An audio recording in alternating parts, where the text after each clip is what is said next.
ನಮಸ್ತೆ ವೀಕ್ಷಕರೇ, ಕರ್ನಾಟಕ ನ್ಯೂಸ್ ಪೀಟ್ಗೆ ಸ್ವಾಗತ. ನಾನು ತೇಜಸ್ವಿನಿ. ಮೊದಲಿಗೆ ಈ ಕ್ಷಣದ ಹೆಡ್ಲೈನ್ಸ್. ಧರ್ಮಸ್ಥಳದಲ್ಲಿ ಶವಶೋಧದ ಮಧ್ಯೆ ಕಿರಿಕ್, ತಡರಾತ್ರಿವರೆಗೂ ಬಿಗುವಿನ ವಾತಾವರಣ. ಯೂಟ್ಯೂಬರ್ಗಳ ಮೇಲಿನ ಹಲ್ಲೆ ಸಂಬಂಧ ಬಿದ್ದು ಕೇಸ್.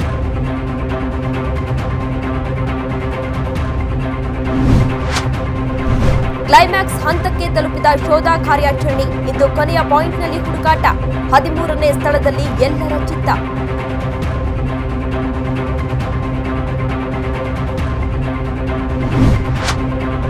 ಇಂದು ಮಧ್ಯಾಹ್ನ ದೆಹಲಿಗೆ ಸಿಎಂ ಪ್ರಯಾಣ. ರಾಹುಲ್ ಗಾಂಧಿ ಆಯೋಜಿಸಿರುವ ಔತಣಕೂಟದಲ್ಲಿ ಭಾಗಿ. ತೀವ್ರ ಕುತೂಹಲ ಮೂಡಿಸಿದ ಸಿದ್ದರಾಮಯ್ಯ ನಡೆ.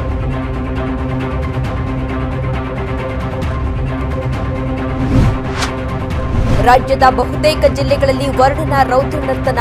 ರಾತ್ರಿ ಇಡೀ ಸುರಿದ ಮಳೆಗೆ ಸಿಲಿಕಾನ್ ಸಿಟಿ ತಂಡ. ಮೈಸೂರು, ಮಡಿಕೇರಿ, ಮಂಗಳೂರಿನಲ್ಲಿ ಜನಜೀವನ ಅಸ್ತವ್ಯಸ್ತ.